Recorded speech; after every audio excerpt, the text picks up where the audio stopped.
Adalah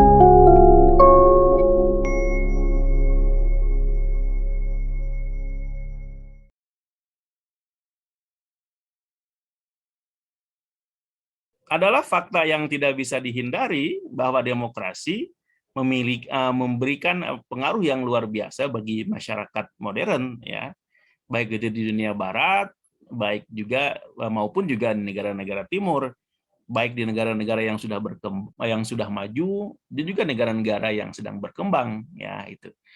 Bahwa intinya demokrasi itu tidak bisa dipungkiri merupakan agen penting bagi perubahan sosial pada masyarakat modern. Ya.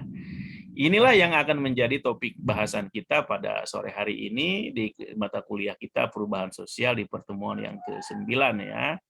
Nah, terasa nih 9 pertemuan kita, ya. Hari ini kita akan membahas demokrasi dan perubahan sosial, ya. Bahwa demokrasi itu, bagaimanakah demokrasi bisa menjadi semacam agen penting bagi perubahan sosial? Nanti akan saya jelaskan melalui uraian berikut ini, ya, melalui slide supaya Anda lebih paham.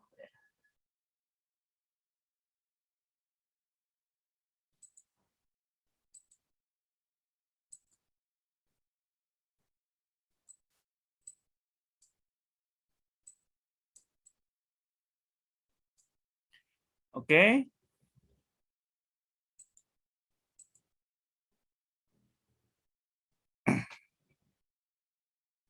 Topik ke-9 hari ini demokrasi dan perubahan sosial, ya. Nah, di kesempatan ini poin utamanya yang ingin saya tekankan kepada Anda adalah bahwa agen perubahan itu terbagi kepada dua, ya. Nah, di minggu-minggu sebelumnya kita sudah bahas beberapa agen atau aktor utama perubahan sosial. Nah, kalau kita simpelkan, agen perubahan itu terbagi kepada dua. Yang pertama, yang bersifat materialistik. Nah, artinya apa? Agen ini atau faktor perubahan ini bersifat material, bendawi. Nah, inilah yang misalnya diungkapkan atau diusung oleh Karl Marx yang berpendapat bahwa ekonomi dan faktor-faktor produksi merupakan faktor utama perubahan sosial di masyarakat Barat ketika itu dan sampai sekarang juga. Nah, maka melahirkan nama historical yang melahirkan paham-paham Marxisme dan sebagainya, ya. Nah, contoh lainnya adalah teknologi. Teknologi jelas adalah bersifat materialistik, ya. Yang kedua, agen perubahan itu bersifat non materialistik, yaitu satu yang tidak kelihatan tetapi punya pengaruh besar. Contohnya apa? Ide. Bahwa jangan anggap remeh tuh yang namanya ide atau gagasan itu. Sejarah banyak membuktikan bahwa perubahan terjadi karena sebuah gagasan. Yang ternyata adalah agama. Agama itu kan gagasan. Agama Kristen misalnya itu jelas pengaruhnya luar biasa ke negara dunia, ke seluruh dunia. Eropa hampir semua beragama Kristen. Islam misalnya itu jelas sekali, ya, itu gagasan. Hampir sepertiga dunia penduduk dunia beragama Islam. Itu gagasan itu kan sebenarnya. Nah, tapi ada gagasan yang tersistematis yang disebut dengan ideologi. Nah, demokrasi ini salah satu agen penting yang bersifat non materialistik yang tidak diragukan lagi peranannya atau fungsinya sebagai agen perubahan bagi masyarakat modern termasuk negara kita, ya. Nah, ini yang kita bahas hari ini bahwa salah satu agen penting perubahan sosial yang bersifat non materialistik yaitu sebuah ide dan ideologi disebut dengan demokrasi, ya. Oke. Sebelum lebih jauh, saya ingin mengingatkan Anda kembali apa itu demokrasi, ya. Nah, demokrasi adalah dalam bahasa singkatnya rule by the people. Secara harfiah berarti rule by the people, pemerintahan oleh rakyat. Jadi pemerintahan, pengaturan sebuah negara oleh rakyat, oleh masyarakat banyak. Artinya demokrasi, kan Anda sudah tahu. Dari bahasa pra-Inggris, dari bahasa Yunani, Greek, demokratia. Demos artinya people, kratos artinya rule. Nah, kan deket kan tuh. Jadi pemerintahan oleh people. Nah, ini kalau Anda membaca sejarahnya pada abad ke-5 sebelum Masehi itu, Demokrasi merupakan merujuk kepada sebuah to denote the political system in some Greek city-state, notably Athens. Jadi kata demokratia atau demokrasi itu merujuk kepada sebuah sistem politik yang diberlakukan di beberapa negara, di beberapa kota di Yunani di masa lalu pada abad ke-5. Khususnya contohnya di Athena itu ya. Jadi apa dengan demikian demokrasi? Demokrasi adalah a system of government in which laws, policies, leadership, and major undertakings of a state or other polity are directly or indirectly decided by the people. Nah, demokrasi adalah suatu sistem pemerintahan di mana hukum, kebijakan, kepemimpinan, kemudian pengaturan-pengaturan negara lainnya itu dilakukan dan diputuskan baik secara langsung atau tidak langsung oleh rakyat, oleh masyarakat banyak, by the people. Nah, ini demokrasi.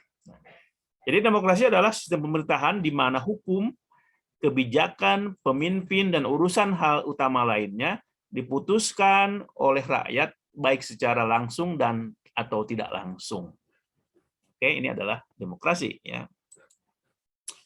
Nah, sejauh ini kalau kita bandingkan sistem politik yang ada di masa modern ini, maka kita akan mendapati bahwa demokrasi dianggap sebagai sistem politik yang paling bagus. Ya, terlepas dari kekurangannya, seperti saya katakan tadi, tidak ada yang sempurna di dunia ini. Bahwa di tengah kekurangan-kekurangannya itu demokrasi dibanding dengan sistem politik yang lain itu lebih bagus. Misalnya dibandingkan dengan monarki, itu jelas. Nah, kalau kita lihat misalnya sekarang negara monarki, Arab Saudi misalnya, apa yang terjadi dengan Arab Saudi sekarang? Arab Saudi sekarang mengalami reformasi yang luar biasa. Yang ada unik nih, ini dari konteks keagamaan dan perilaku Indonesia ya, ini menarik nih. Indonesia sekarang tanda petik mengalami Arabisasi. Banyak tokoh-tokoh agama, ustadz-ustadz yang mendorong kita dengan alasan sunnah misalnya, padahal sebenarnya itu adalah budaya, mendorong kita untuk dengan atas nama sunnah berbudaya, berperilaku seperti orang Arab, contohnya berpakaian, gitu kan? Ya kan? Pada saat yang sama orang yang ditiru itu orang Arab itu mereka sudah mulai berangkat sekarang meninggalkan budaya mereka itu dengan visi 2030 yang dimiliki oleh Muhammad Salman itu ya. Kalau Anda baca berita-berita kemarin di Arab Saudi misalnya, itu bioskop dibuka di mana-mana sekarang ya. Jadi mungkin belum masuk ke Mekah dan Madinah. Konser para penyanyi internasional sudah masuk di Riyadh dan sebagainya ya. Bahkan ada pantai yang di mana perempuan boleh berbikini yang sebenarnya dilarang. Oke, seperti itu. Nah, dibanding juga dengan sistem politik lainnya, oligarki juga sama, demokrasi jauh lebih bagus daripada dua sistem ini ya. Dengan demikian dalam hal apa atau mengapa demokrasi dianggap sebagai sistem politik yang paling bagus? Pertama, demokrasi itu mencegah pemerintahan yang otoriter. Nah, secara konsep ya. Dengan adanya demokrasi, maka akan terjadi pencegahan terhadap munculnya pemilihan yang otoriter. Ya, karena ada kontrol dari pemerintah masyarakat dan ada yang mengaturnya, tidak boleh lebih dari 2 kali misalnya gitu kan. Nah, berbeda kalau sistem demokrasi yang diakali seperti pada zaman Orde Baru. Ya, demokrasinya menjadi demokrasi zaman Orde Baru. Sehingga boleh terpilih menjadi lebih dari 2 kali. Nah, yang syukur yang kita nih patut apresiasi ya, mudah-mudahan ini betul. Pak Jokowi sekarang dia sudah tegas menyatakan tidak mau lagi dipilih untuk ketiga periode. Walaupun ada anak buahnya atau pendukung yang ingin memaksa atau mengakali untuk dia dengan misalnya ada rencana mengamandemen undang-undang supaya dia terpilih lagi menjadi periode ketiga. Tapi syukurlah dia sendiri menyatakan tidak. Mudah-mudahan dia bisa memegang pandangan saya bisa konsisten dengan pandangannya itu. Lepas dari dorongan sebentar untuk dia masuk ke periode ketiga. Menurut saya sih dia akan lebih terhormat dan selamat kalau dia berhenti di periode kedua ini. Setelah periode kedua ya, tidak ikut ke periode ketiga. Yang kedua, demokrasi itu menjamin hak-hak dasar individu. Nah, Anda sebagai warga masyarakat di sebuah negara yang demokratis, Anda hak-hak dasar Anda, pendidikan, kesehatan, hak politik, berbicara, bermusik akan terpenuhi. Beda kalau Anda tinggal di negara-negara otoriter, nggak mungkin Anda punya itu. Walaupun secara ekonomi mungkin Anda sukses seperti Singapura, tapi hak dasar Anda untuk berorganisasi atau di Arab Saudi, nggak, Anda jangan coba-coba tuh berpendapat menentang pemerintah. Selanjutnya, menjamin political equality, kesetaraan politik. Dalam demokrasi itu semua orang punya hak politik yang sama. Ya. Kemudian ada equality before law, ada kesetaraan di depan hukum tuh bagi dalam demokrasi. Ya. Nah, bagi di negara yang demokrasi itu karena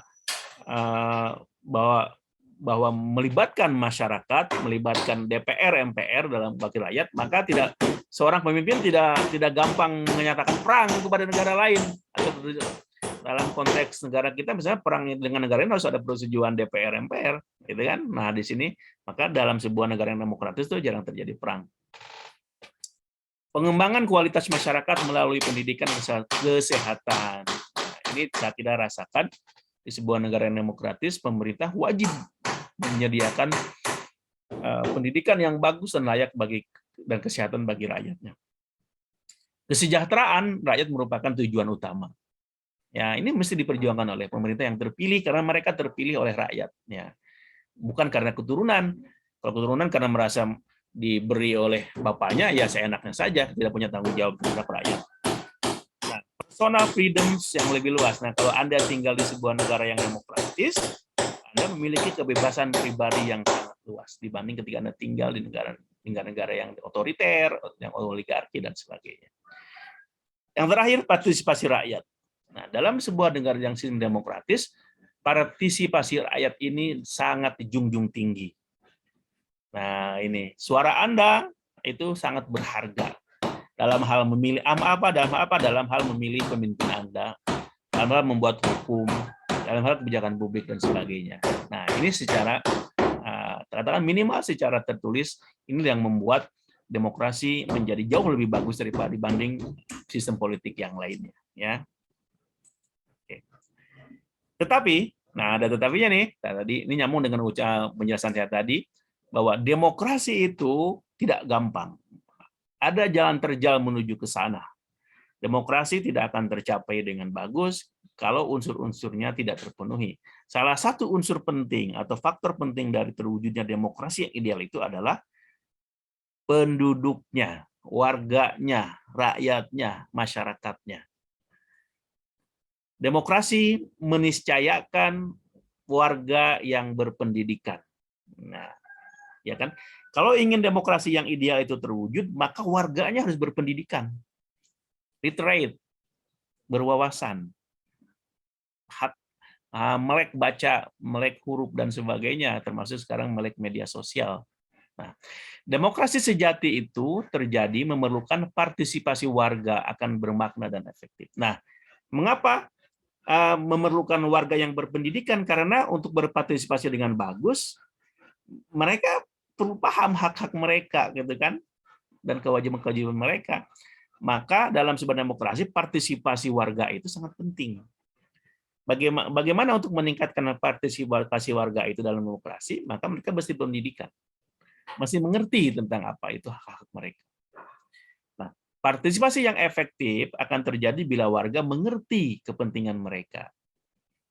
Jadi kalau di Indonesia ingin demokrasi yang ideal itu terjadi, maka kita semua, Anda mesti berpendidikan. Artinya Anda mesti berpengetahuan bahwa Anda mengerti tentang kepentingan Anda sebagai warga. Apa hak-hak Anda? Bahwa Anda paham fakta-fakta yang relevan untuk membuat keputusan, dan Anda dapat membuat argumen yang politis untuk mendukung atau tidak mendukung pemimpin Anda, atau mendukung atau tidak mendukung sebuah kebijakan politik. Nah, ini semua ya memerlukan pendidikan. Maka dalam sebuah negara yang bila ingin demokrasi berjalan baik, maka pendidikan harus berjalan dengan bagus. Ya. Nah, kenapa di Indonesia misalnya, di zaman Soekarno deh, zaman Orde Lama ya, Itu kan bagus tuh, luar biasa konsep demokrasi di Indonesia. Sejak awal memang Indonesia dibangun di atas paham demokrasi. Tapi gagal mengalaminya. Salah satu faktornya ini karena ketika itu rakyat Indonesia pendidikan masih sangat lemah, elit-elitnya juga sama, tingkat menengah belum, kelas menengah belum ada, maka demokrasi gagal, kembali lagi ke demokrasi terpimpin. Oke, zaman Soeharto, zaman Soekarno. Balik ke zaman Orde Baru menjadi demokrasi Pancasila yang dikelola oleh Orde Baru. Nah, tetapi sekarang nih, saya yakin nih, semakin berpendidikannya rakyat Indonesia, termasuk Anda, akan membuat demokrasi kita semakin berkualitas. Ya. Nah, kalau kita berbicara demokrasi sebagai agen perubahan sosial, maka dalam konteks negara kita tidak bisa lepas dari sebuah peristiwa penting dalam sejarah Indonesia, yaitu Reformasi 98. Saya ingin penjelasan kepada hal yang spesifik, satu kasus yang menunjukkan bahwa betapa demokrasi itu merupakan agen penting perubahan sosial. Dalam konteks negara ini, saya akan memberikan sebuah contoh penting, yaitu peristiwa Reformasi 98. Nah, dalam peristiwa ini, Anda semua bisa membaca bahwa betapa demokrasi itu merupakan agen penting perubahan sosial yang terjadi pada masyarakat Indonesia, sampai kepada apa yang kita rasakan sekarang ini oleh Anda dan kita semua. Oke. Untuk mengingatkan Anda kembali bahwa Reformasi 98 itu banyak pemicunya. Waktu itu saya secara pribadi 98 itu mungkin baru setahun selesai kuliah. Saya lulus 97 ya di UIN Jakarta. Mungkin setahun kemudian terjadi krisis moneter. 97 sebenarnya sudah mulai krisis moneter ya, 97 itu. Jadi saya selesai S1, negara sedang goncang tuh ya. Terjadi krisis moneter yang menimpa Asia, di mana nilai rupiah Indonesia jatuh, ya, dolar sangat mahal dari 2.000 rupiah, 2.000 rupiah zaman dulu ya, besar juga, menjadi 15.000, bayangin zaman waktu itu. Ya. Maka terjadi krisis moneter yang luar biasa, ya. Kemudian nilai rupiah anjlok, harga-harga melambung. Nah ini harga-harga melambung karena apa? Banyak barang-barang yang dihasil dari ekspor. Nah, kalau ekspor pakai dolar dong. Dolarnya mahal, maka harganya menjadi mahal juga. Oke. Ya, banyak bank yang kolaps, yang tutup. Masuk yang sekarang lagi dikejar tuh oleh ya, Menteri Keuangan kita, orang-orang yang masih ngutang tuh, yang dibantu oleh BLBI itu ya, mereka masih belum bayar tuh. Nah, ini pemicu 4 hal ini setidaknya yang memicu munculnya Reformasi 98. Apa penyebabnya? Ya, muncul reformasi terutama yang maka salah satu unsur penting dari Reformasi 98 adalah gerakan mahasiswa. Ya. Nah, gerakan mahasiswa ini tentu tidak bisa kita samakan gerakan mahasiswa 98 dengan sekarang, konteksnya berbeda ya. Ya. Nah, kejadian ekonomi itu merupakan hanya semacam pemicu saja dari gerakan reformasi itu. Karena sebenarnya sudah lama mahasiswa dan elemen-elemen masyarakat sudah merasa jenuh dengan Orde Baru, ya, yang tidak demokratis, Soeharto yang sangat korupsi dan sebagainya. Maka muncullah Reformasi 98 yang dimotori oleh mahasiswa. Penyebabnya apa? Secara spesifik karena KKN, bukan kuliah kerja nyata ya. Jadi ketika itu ada makna lain dari KKN, yaitu kolusi. Kolusi siapa? Kolusi di antara orang-orang Soeharto dan kroniknya. Berkolusi antara pejabat dengan pengusaha dan sebagainya untuk mengambil harta rakyat dan kepentingan mereka. Korupsi itu jelas zaman Soeharto, korupsi luar biasa. Nepotisme, Soeharto hanya mengangkat orang-orang dekatnya saja dan keluarganya. Maka pernah ada, kalau nggak salah di kabinet terakhir Soeharto itu, Tutut itu, namanya Tutut ya, bahasa Sunda Tutut ya. Nama Siti Hardianti Rukmana itu menjadi Menteri Sosial, kalau nggak salah, apa pendidikan, saya lupa. Nah, anaknya sendiri diangkat jadi menteri oleh Soeharto. Gitu. Nah, ini menjadi penyebab terjadinya reformasi dengan dimotori oleh mahasiswa. Maka wujudnya adalah apa? Gerakan mahasiswa menuntut turunnya Orde Baru, turunnya Soeharto, yang dengan persatuan dengan rakyat. Nah, yang menarik adalah yang bedanya ketika itu, gerakan mahasiswa ini mendapat resonansi, mendapat gaungnya oleh rakyat. Nyatu tuh.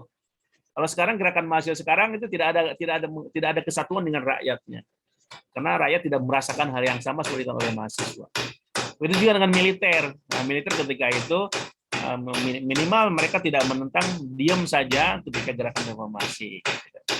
Hasilnya apa? Soeharto mengundurkan diri, Orde Baru tumbang, digantikan oleh calon wakilnya yaitu Habibie. Ya.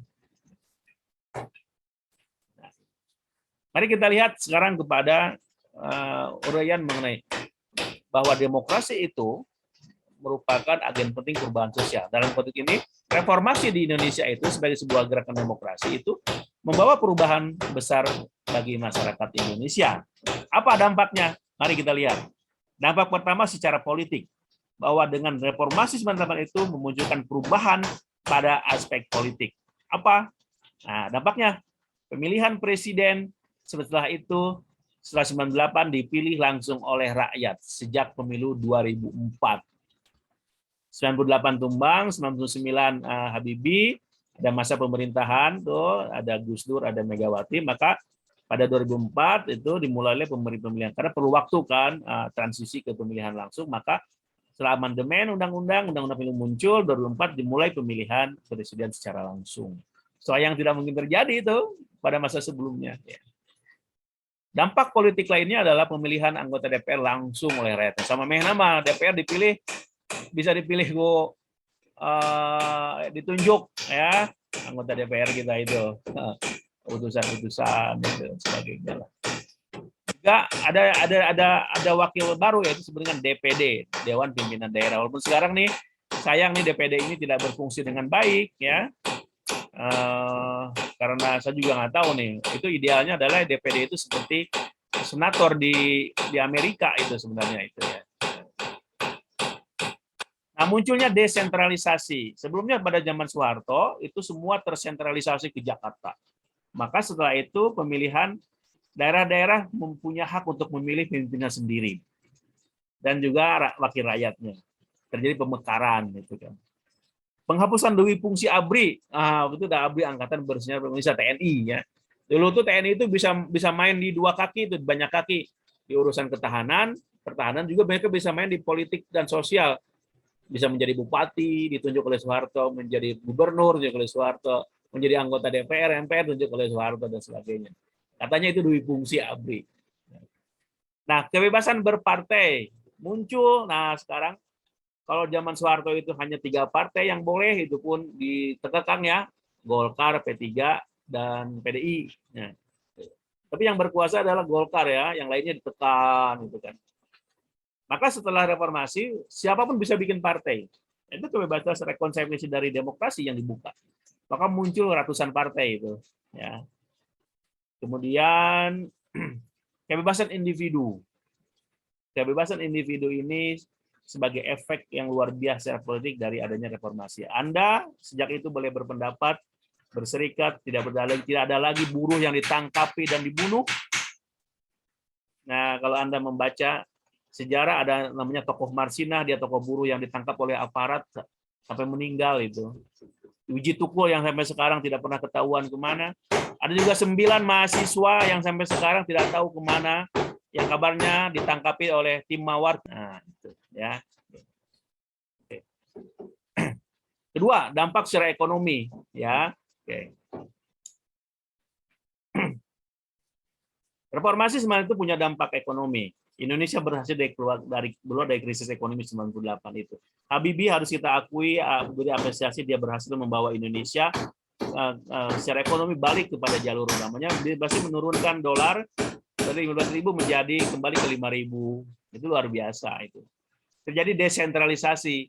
Nah, dulu kalau keuangan itu terpusat harus dikirim ke Jakarta. Sekarang wilayah, negara, provinsi atau kabupaten boleh mengelola keuangan sendiri, walaupun ada bagian itu yang harus distor ke negara. Nah, undang-undang anti monopoli. Nah, zaman Soeharto itu semua dimonopoli. Nah, dulu waktu ada mobil nasional, Tommy Soeharto bikin mobil Timor gitu kan, tapi gagal ya. Sampai sekarang udah ditagih itu. Dia punya hutang banyak tuh. Maka ada undang-undang anti monopoli itu ya. Tapi sekarang tidak boleh Anda menjadi monopoli terhadap sebuah produk tertentu baik dalam bisnis ya dan sebagainya. Secara sosial juga reformasi 8 punya dampak yang luar biasa. Apa? Salah satunya tumbuhnya civil society, masyarakat sipil atau masyarakat madani. Nah, ini penting. Ketika ini saya kira Anda mengingat kembali mungkin penjelasan saya mengenai civil society dan gerakan sosial ya di semester lalu, bahwa civil society ini penting sebagai hasil dari demokrasi ini. Civil society hanya bisa tumbuh di negara-negara yang demokrasi. Negara yang tidak demokrasi tidak bisa berkembang. Dan civil society sangat penting bagi kemajuan perkembangan sebuah bangsa. Ya. Bentuknya apa? Lembaga-lembaga swadaya masyarakat, organisasi sosial movement dan sebagainya. Itu sangat penting bagi perkembangan sebuah bangsa. Wujudnya apa? Civil society ini adalah kelompok-kelompok masyarakat, organisasi masyarakat, lembaga masyarakat independen dari negara. Dan ini mereka ini bagian penting dari negara yang demokratis. Tapi ini ada efek sampingnya dengan munculnya civil society. Dibukanya keran demokrasi itu muncul civil society. Tapi tidak semua civil society itu bagus. Ya, ada yang tidak bagusnya. Contohnya apa? Kelompok yang radikal, bahkan yang kelompok-kelompok teroris. Kalau kita melihat ada kelompok radikal sekarang ini, kemudian baik segi dari bidang agama, politik dan sebagainya, bahkan teroris merupakan efek dari atau buah dibukanya demokrasi itu. Ya. Nah, saya tambahin tadi dari penjelasannya mengenai dark side of demokrasi. Ya.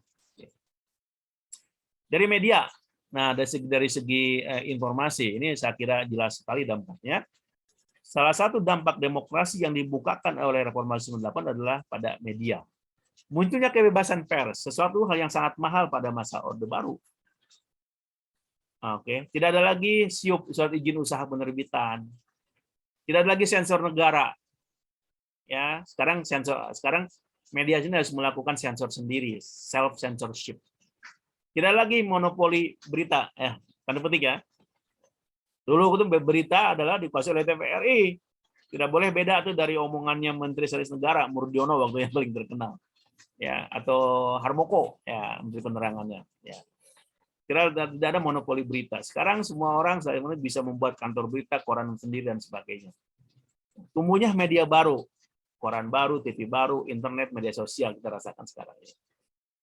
Tumbuhnya kebebasan bermasyarakat yang luar biasa tanpa harus kita merefer atau hanya merujuk kepada satu sumber berita. Tapi ada efek sampingnya nih, seperti tadi. Pasar bebas bidang media ini tentu saja membuka hal yang positif, tapi juga hal yang negatif. Apa? Menimbulkan penguasaan media oleh pemodal besar. Tadi itu ada yang mengatakan, siapa tadi yang bilang itu? Bahwa dari segi media, sekarang karena kebebasan dan demokrasi ini, maka muncul ada kelompok-kelompok tertentu yang ingin menjadi penguasa dalam media tertentu karena mereka punya modal besar. Nah, ini kembali kepada modal. Maka muncul grup-grup di Indonesia tuh kan, MNC Group menguasai beberapa media, RCTI, TV-nya tuh Global TV kalau nggak salah, kemudian korannya ada koran Sindo dan sebagainya itu. Kalau TV satelitnya ada MNC Plus dan sebagainya. Media Group yang dipunyai oleh Surya Paloh tuh ada Media Indonesia, kemudian ada apalagi Metro TV, apalagi ya. Dan kemudian Trans Corporation tuh yang punyanya Khairul Tanjung, menguasai apa? Detik.com yang sering Anda baca, dan saya juga sering baca Detik.com.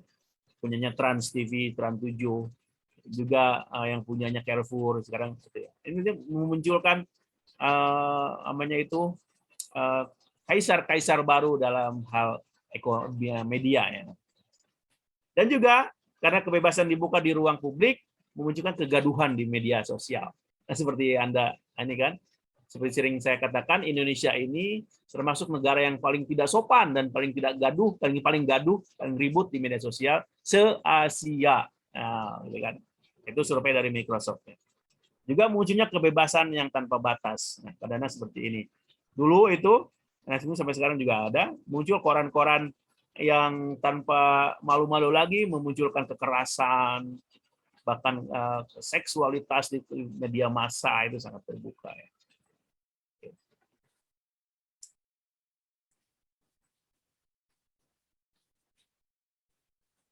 Mudah-mudahan Anda bisa menangkapnya ya, uraian saya tadi mengenai bahwa demokrasi itu tidak dipungkiri lagi sebagai agen penting bagi perubahan sebuah negara. Perubahannya itu sangat luar biasa dari segi politik, dari segi sosial, ekonomi, dan sebagainya, dan budayanya. Bahwa demokrasi itu merupakan agen penting bagi terjadinya perubahan dalam sebuah masyarakat. Saya fokus kepada contohnya dengan negara kita, demokrasi dalam wujud reformasi 98 yang punya efeknya sampai kita rasakan seperti sekarang ini. Ini menunjukkan dan membuktikan bahwa demokrasi itu merupakan sebuah agen yang non-materialistik yang punya efek besar bagi perubahan sebuah bangsa dan masyarakat seperti yang kita rasakan sebagai bangsa Indonesia.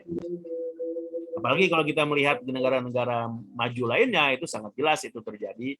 Efeknya ini tidak bisa dipungkiri bahwa demokrasi merupakan agen penting bagi perubahan sosial yang sangat signifikan. Oke, saatnya Anda bertanya, masih ada waktu. Ya.